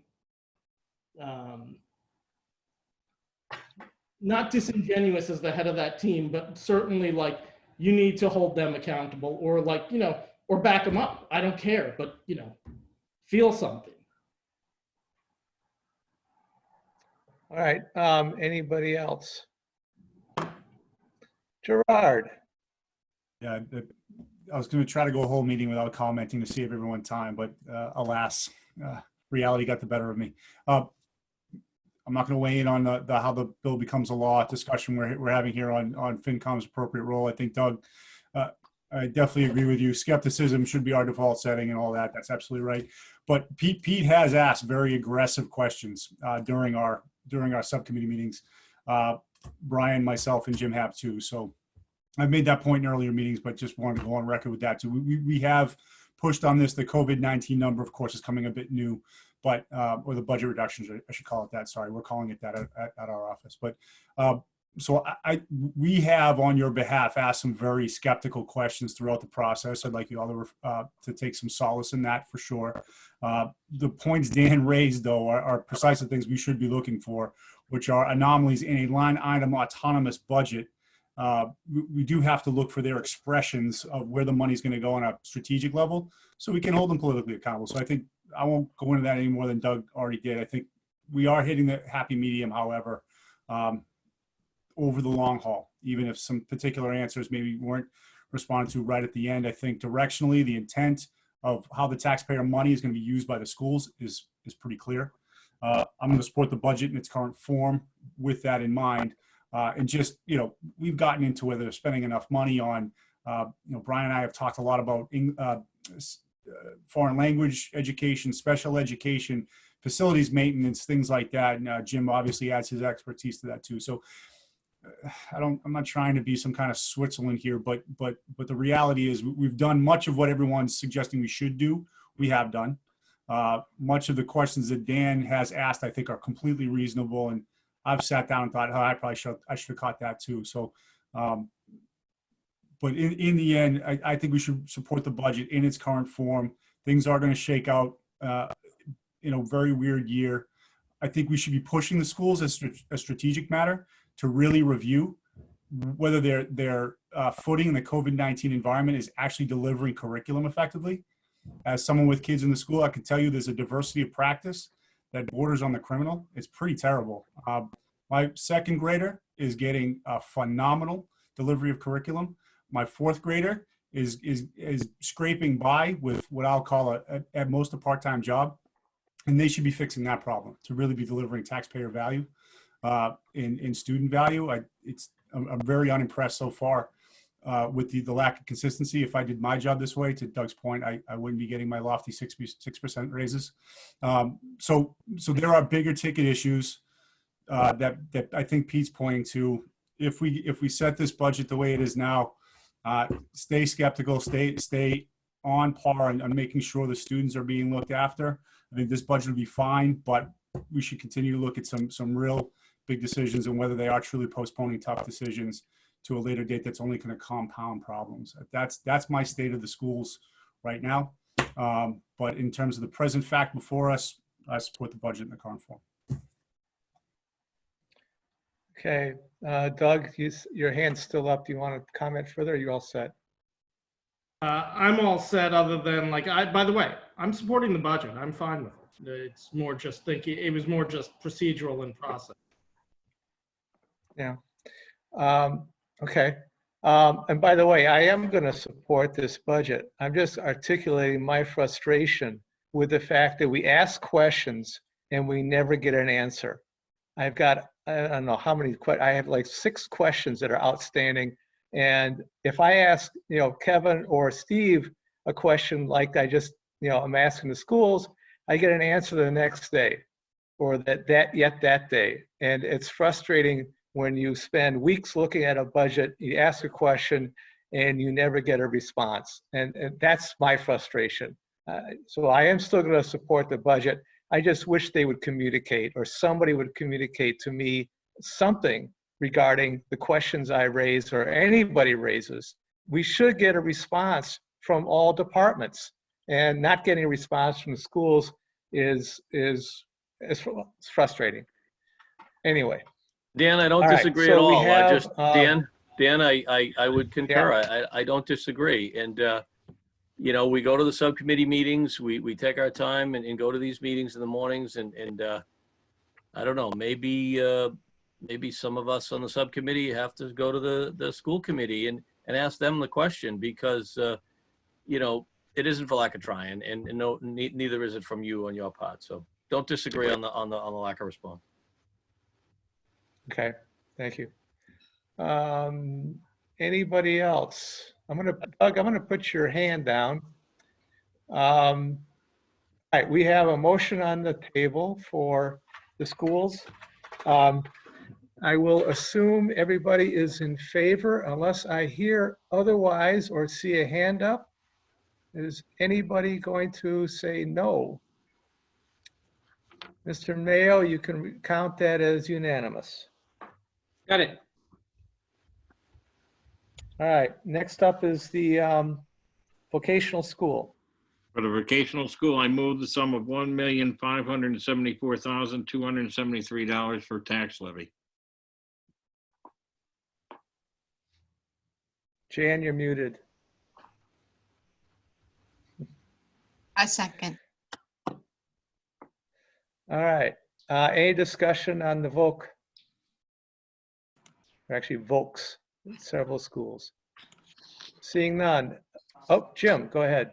Yeah, just what I mentioned earlier, if every budget in the entire state is getting reduced, I'm curious as to what will happen to this one. And if it gets reduced, what happens? Goes back to the free cash or? Yeah, well, one or two things, well, essentially, yes, either way. We'd either could reduce it in the fall if we wanted to, or we'd just stay there and roll into free cash. Okay, I would assume something's gonna get reduced. So, all right, we'll see what happens, I guess. Vocational schools, we'll have to have a whole primer on vocational schools someday. It's a little different. They are that. All right, any other comments? Jim, okay, you already did. All right, anybody voting in the negative? Otherwise, I will assume it's unanimous. You may record it as unanimous vote, Mr. Mayo. Got it. Unclassified, 36 through 42. I move the sum of $2,336,776 with $1,759,656 from tax levy and $577,120 from available funds. I second. Thank you, Joe and Jan. Any discussion on unclassified? Seeing none. I record everybody is in favor unless somebody speaks up or raises their hand in the negative. I am not seeing anything. Unanimous, Mr. Mayo. Got it. Total benefits and administration. I move the sum of $17,618,590 from tax levy. I second. Discussion.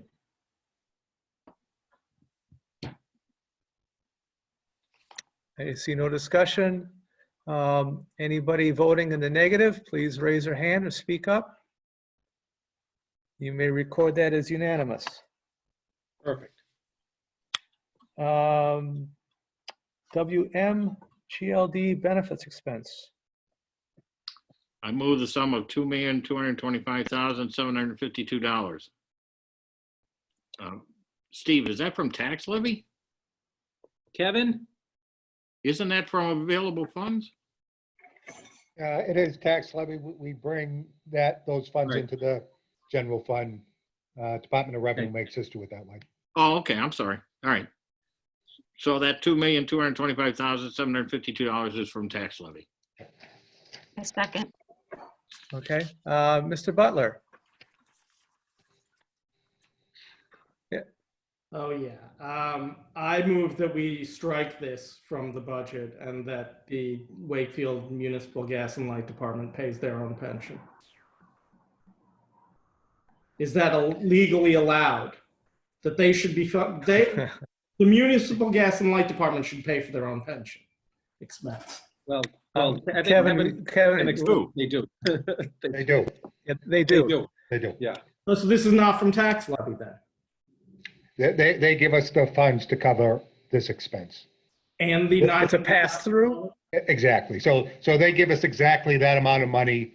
They give us money for the contributory, non-contributory pensions, their group insurance amounts, and their workers' comp expense. Steve, I was trying to get you $3 million there. I appreciate it. And turn the screws on at the We'll same need time. it in November, so save it. All right, so like, all right, I want more from them. Oh. Especially now that we have a former commissioner on there, on the board here, so we got it in there. Ah, yeah. Yeah, and Bill's been very quiet. There's lots of hidden Right. money there. Any other discussion on the benefit expense for the light department? Seeing none. All those, anybody not in favor, please raise their hand or speak up. I'm assuming, Doug, I can put your hand down. And seeing nothing, I believe that is another unanimous vote. So that takes care of the regular department budgets. Now we can go on to articles. Article 2, the So- capital outlay. Yes, please.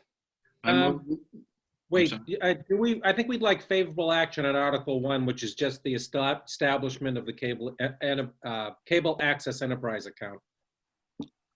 There's no Okay. money, but I think we'd like favorable action on it. I move favorable action on Article 1 of the establishment of the Cable Access Enterprise Fund. A second. Any discussion on that? Mr. Hogan?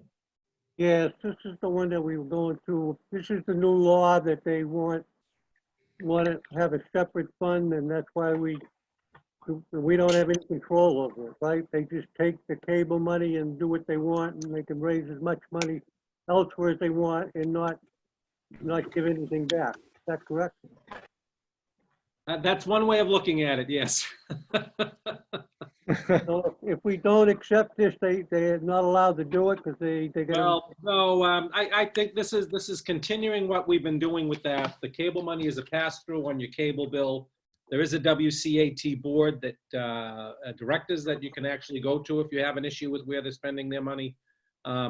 Department of Revenue was requiring us to handle this as an enterprise account other than just letting it be a pass-through before.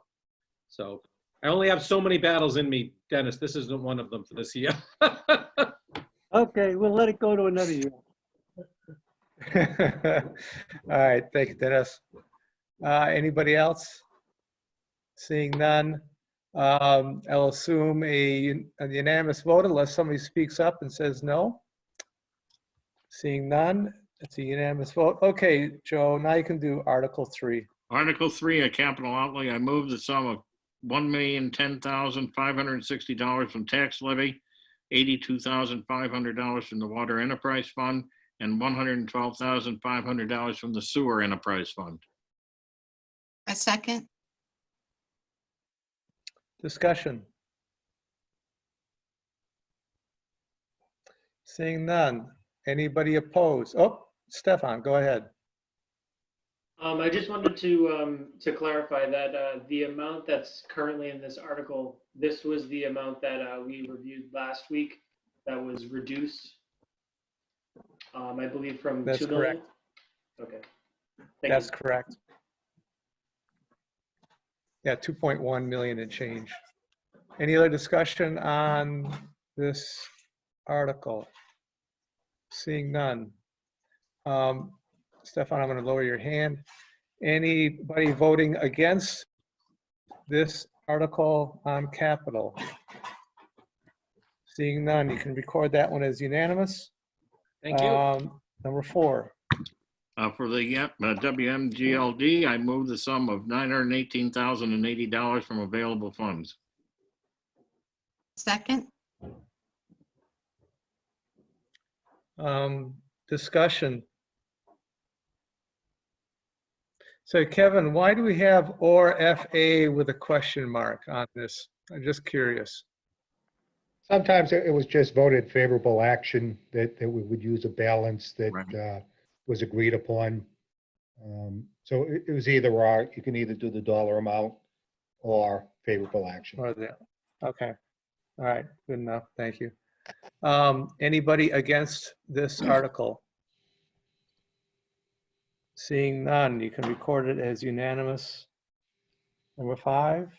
For the public safety building, I move the sum of $9,600,000 to be borrowed through the debt service fund.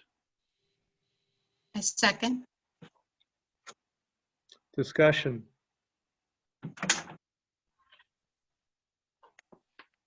Don't see any discussion. Anybody against this article? You can record it as unanimous. Thank you very much. Road improvements. On Article 6, I move the sum of $10 million to be borrowed by the town for road improvements / repairs. a second, Discussion. Stefan. Concerning the items that we have listed here under the borrow column, is there any consideration given where we are today regarding debt service payments on those borrowed funds, and whether or not we're, I guess, timing these loans in an appropriate manner to reduce our debt service for this year's budget? Steve, or you want to? I didn't hear the last part of the question. You kind of muted out a little bit. When we vote for these articles, how quickly are these funds? How quickly do these funds become available to us, and when do we need to then begin debt service payments on these? Okay. Well, you're going to look at the debt service payment a couple of articles down for this fiscal year. But I'll tell you, we do meet with the forecasting committee, and Kevin and I and they have mapped that out through 2048 with the debt service schedule. And actually, after this fiscal year, we will actually see in the next fiscal year, assuming all projects are approved, by the way, because of how we time this, and hopefully with good rates, we're actually looking at a reduction in the debt service payment from the tax levy, from down to about $500,000 in 2022 through then being very steady within 100 or 200,000 of it, that through the end. The other big thing about the debt service, and I think we sent this out a long time ago, is you will see the balance in that fund grow.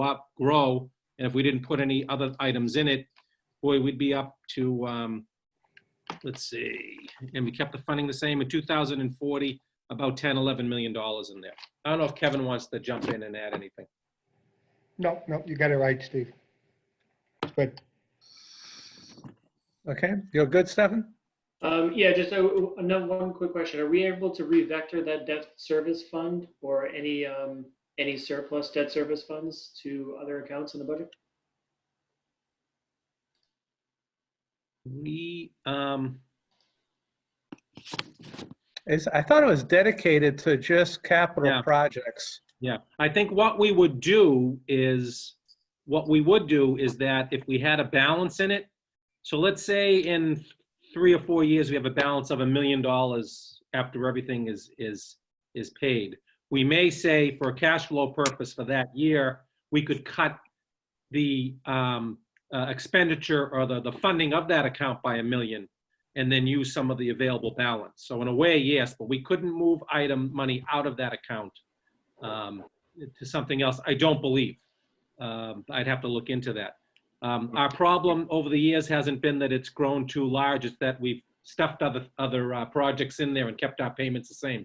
Not a bad problem to have, actually. Yeah. Thank you. Yeah. Thank you, Phil McCarty. Yeah. Any other discussion on this article? Yeah. For By the way, roads? Phil would have killed me for saying that we could limit the payment into it. All right, everybody else good? All right. Anybody not in favor of this road bond article, please speak up, raise your hand. Seeing none. Mr. Mayor, you can record that as also unanimous. Thank you. You're welcome. Number 7. Yeah, I move favorable action on the road repair revolving limit, $75,000. Second, Discussion.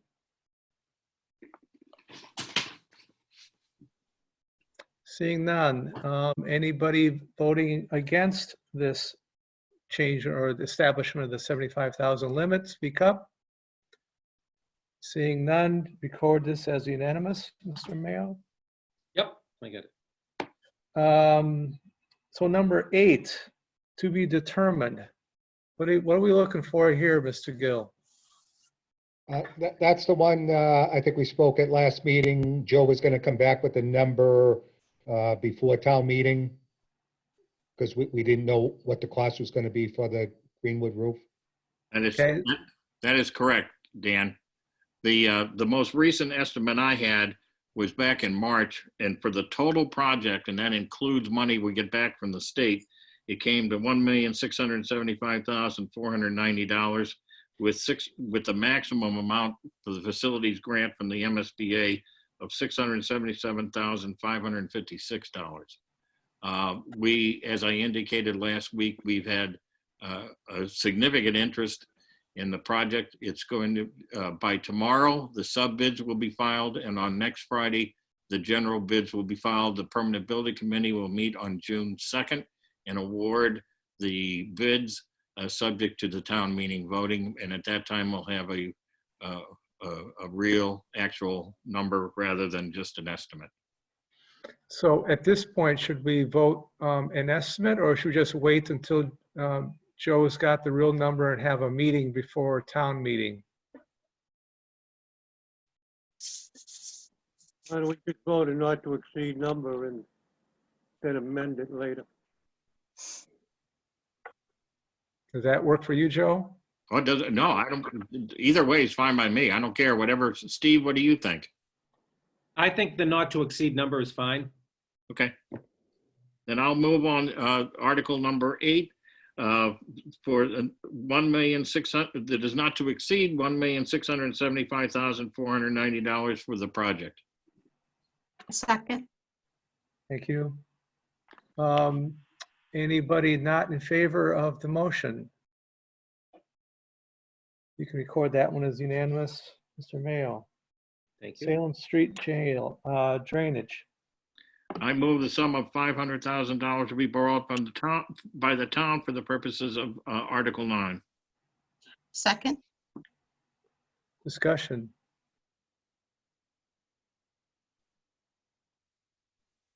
Seeing none. Hopefully it's Salem Street, not Salem Street.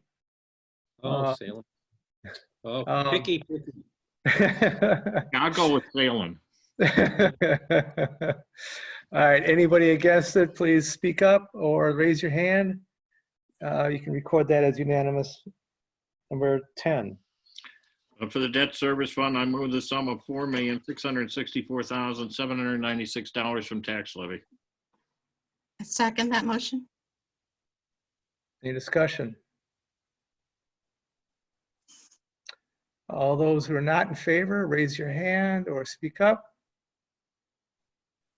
Seeing nothing, you can record that as unanimous. Number 11. For the police officer's contract, I move the sum of $94,000 for the purposes of Article 11 out of tax levy. I second that motion. Discussion.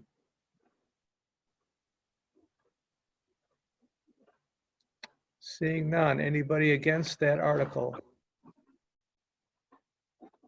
Seeing none. That's unanimous. Number 12. Thank you. I move the sum of $46,000 for the purposes of Article 12, Police Superior Officer Contract. Second that motion. Discussion. Seeing none. Anybody against that article? Speak up. You record that as unanimous. 13. I move the sum of $135,000 for the firefighters' contracts for the purposes of Article 13 out of tax levy. I second that motion. Thank you. Any discussion on the article? Seeing none. Anybody against the article? Speak up. Also unanimous. 14. Okay, I got a long discussion on this. Steve, do we need it all broken down, or we just a general number? I could give you the, because you might have got it late. Supervisor. I got it. Okay. All right. I would like it broken down. Okay. No. You only need to break down 3 numbers. I don't think you don't need to go to each department. All right. I move the sum of, for the purposes of Article 14, I move that the town supplement the personal service accounts of the budgets by raising from tax levy the amount of $29,640 by a transfer of $5,642 from the water receipts to the Public Works Water Personal Services account, and by transfer of $5,642 from the sewer receipts to the Public Works Sewer Personal Services account for a total of $40,924 for the purposes of Article 14. Second that motion. Kevin and Steve, you're good with that? I'm good. Yep. All right, great. Any discussion on the article? Anybody against the article? Speak up. You can record that as unanimous. Thank you. Yeah. 15. I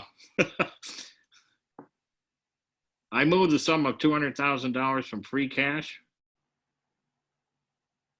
I don't know what the comments are, though, for the purposes of Article 15. The comments are that this is to appropriate to budgets that have been affected by the COVID-19 issue in particular. And the 2 items are and it's total of $200,000. Fire department, $100,000 for increased overtime due to actually we had 8 people that were tested there. All came back negative, thank God, but they were quarantined for a while. And miscellaneous town council, which is where we've thrown a lot of the costs for masks and cleaning supplies and things like that, just as a placeholder. It is our opinion that 100% of this will be reimbursed, 75% through FEMA, and the rest through the CARES Act. The problem is that the timing may be into the next fiscal year that we get reimbursed. So that's why we're handling these in this manner. Kevin, does that cover that for you? That's correct. Okay. Any other discussion on the motion? Seeing none. Anybody against this article? Seeing none. Unanimous. 16. I move the sum of $20,000 for the purposes of Article 16, Police and Fire Indemnification. I second that motion. On this appropriation, this would be specifically for the fire department, that even though the article is written for police and fire indemnification, this would just be for the fire department. The police have sufficient funds in that account currently. Very good. Thank you, Kevin. Any other discussion on this article? Seeing none. Anybody against this particular article? Seeing none, that's a unanimous vote. 17. I move the sum of $10,000 for the purposes of Article 17, Medicaid reimbursement. Second that motion. Discussion. Seeing none. Anybody against the article?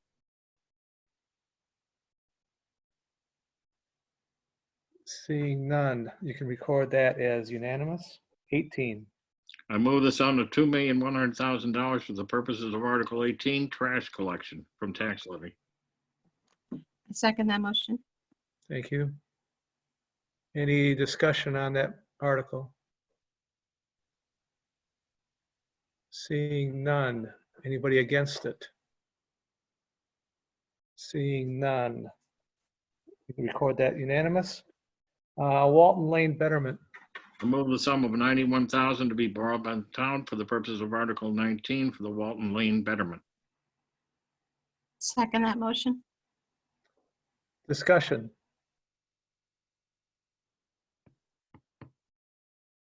Seeing none. Anybody against Walton Lane being fixed? At the Seeing cost of none. the taxpayer. Of course, Yeah, but- of course. At It's the a cost of pass. the butter. It's a pass through. I know. It's a pass through.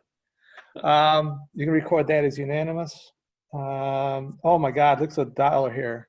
Geez, I 20. move the whopping sum of $1 for Article 20 for eminent domain. Second that motion.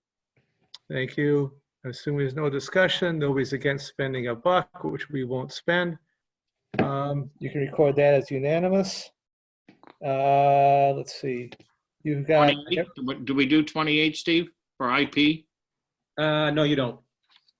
No, we don't even have to do it? Not on an indefinite postponement, no. Did I miss the Alano's vote? That's gone by the, we don't do that anymore. He pays his own taxes. He pays for that. thank you, Doug. Caused enough trouble tonight, Doug. Don't bring up that. All right. Thank you very much, Joe and Jan, for handling that. Thank you. Let's see. I got it buried on all my papers. Here's the agenda. Committee comments. Do we have? Oh, Gerard. Thanks, Dan. So I had just the quickest of questions that I was going to pose to Steve, maybe an element to Kevin too, but you know, the town received a fairly sizable donation through the school committee a couple of weeks ago. So a little curious on the mechanisms of that and how I didn't want to gum up the school budget discussion with this, but just in terms of the mechanisms of that kind of thing, were to be substantially larger still and really have, you know, cause some decisions to get made. Do those things come through as sort of assigned funds, Kevin? You know, I don't want to mess up the government accounting speak, but are they really assigned to specific purposes? The way it sounded that way, in the intent of the donor was to be for summer school programs, meals and Chromebooks in particular. But is the accounting and legal structuring so formal that it's guaranteed to go to those purposes? And there's a reason for that question. I'll follow up if I may. Yeah. I would say yes, that, you know, that whoever made the donation could come back to the school and ask, you know, how were the funds spent? So it would be up for the school department to follow whoever the donator was, that they follow that request. Okay, cool. That would seem to be the case. You know, just all of us involved with 501c3s, being the boards of those organizations, we know that there's a bigger difference between an unrestricted donation and a restricted donation. And to me, that would, and I can see where that might be a great thing always to get money to defray costs, but the administration around that can also cause trouble. So this is my larger question for the two of you, I guess, is if these great, well-intentioned things were to start happening, do we have like the infrastructure to deal with them? I got to admit, just use my own public policy wants to use that as an example. If I wanted to make a $5,000 donation to, say, the family services officer in the police department to make sure she had adequate face masks or whatever, but I couldn't do 65,000, it was a smaller number. Like, is there a point where the donation causes more administrative burden than the money's worth? This is probably the dumbest question I've ever asked, but do you see where I'm getting at? As an accountant, I tend to think about these things. But you could find yourself in a situation where everyone wants to make like kind of $60 here, 100 there, and next thing you know, you're spending a ton of accounting time on such things. So I don't know, silly question, but got me curious. No, I'm really not doing on most gifts there that we take in there. They're for a specific purpose and they have to be spent for that purpose, and we'll set up a separate account for that. That's not always overly burdensome. Where it gets a little bit tricky is when there is a donation out of that account that's not to a town department. So for instance, if someone wanted to give the town money to help the businesses during the COVID issues, I would prefer that get handled through the chamber, because I kind of don't want that flowing through us. So that's kind of how I handle things like that, because inevitably there'll be someone that will say, well, why did they get, why didn't we get it? They shouldn't, and it's just, I can see nothing but problems with us for that. Yeah, I can see it. We can't give to certain entities anyway as a town. So right. It's an interesting dynamic. Okay, great. That's the essence of my curiosity. Yeah, great.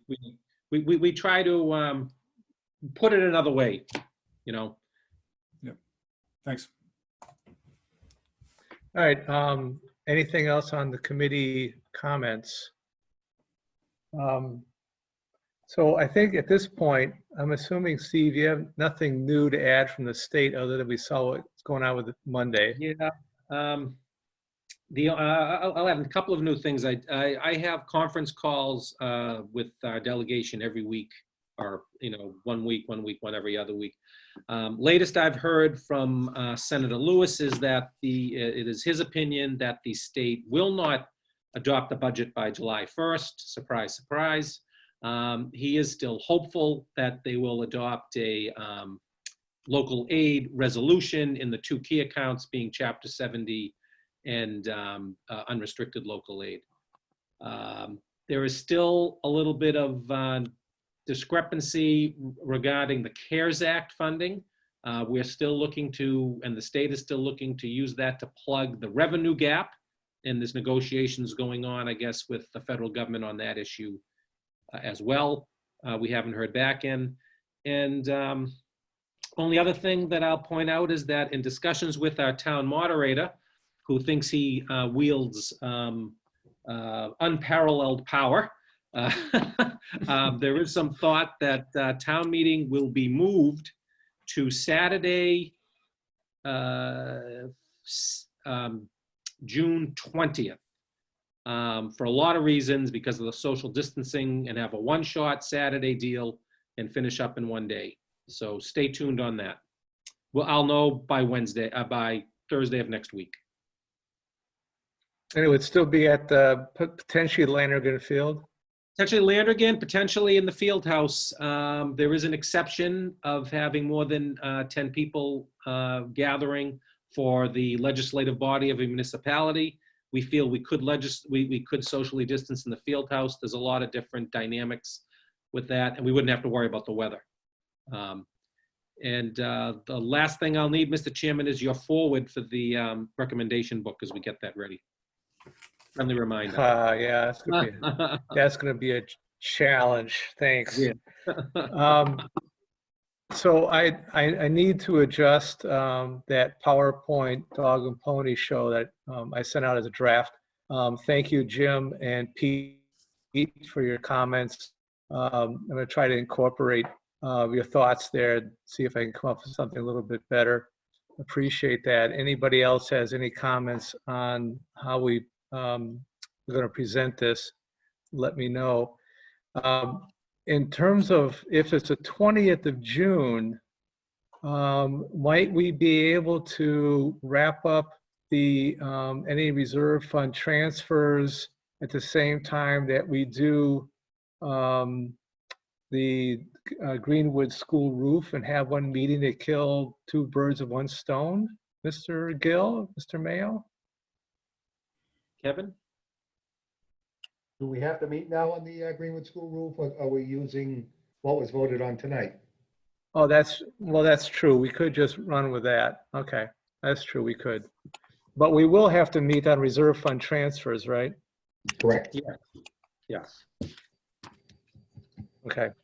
So we may still work, we still just meet earlier on, if it is Saturday, we can meet earlier on Saturday and take care of that reserve fund transfers. Joe, you have your hand up. Yeah, Steve, regarding that, moving the town meeting to the 20th, that could run into a problem with that Greenwood School roof. Because we need to get that approved. There is certain, and obviously there's going to be a time period, isn't there not, after that to wait for the vote? You know, if there's a vote and it doesn't There is become official. that does propose an issue, but we shouldn't be really starting any work until July anyway. Oh, they could start it when there's no students there. They could start it now if we had met in May. Well, they're at their peril. It's just, I think it's. I think that's going to have to be secondary, Joe, to tell you the truth, with everything else. I'm just, Yeah. I would hate to lose the project. That's I don't my think we'll problem. lose the project. I'm hopeful we won't lose the project. I'm positive we won't, actually. Okay. I mean, you don't lose it. You could do it next year. Yeah, I mean, I think we'll still do it. I don't think it's an issue, frankly. Okay. Anybody else? Any other thoughts, comments, issues, concerns? Seeing none, I will entertain a motion. So moved. Seconded. Do I have a, thank you for the second, whoever you were. With that, all those in favor, I guess, say goodnight and thank you all. Appreciate it very much for all Thank your you, work. guys. Stay safe. Have a nice weekend. All right. Well. Yep, you too.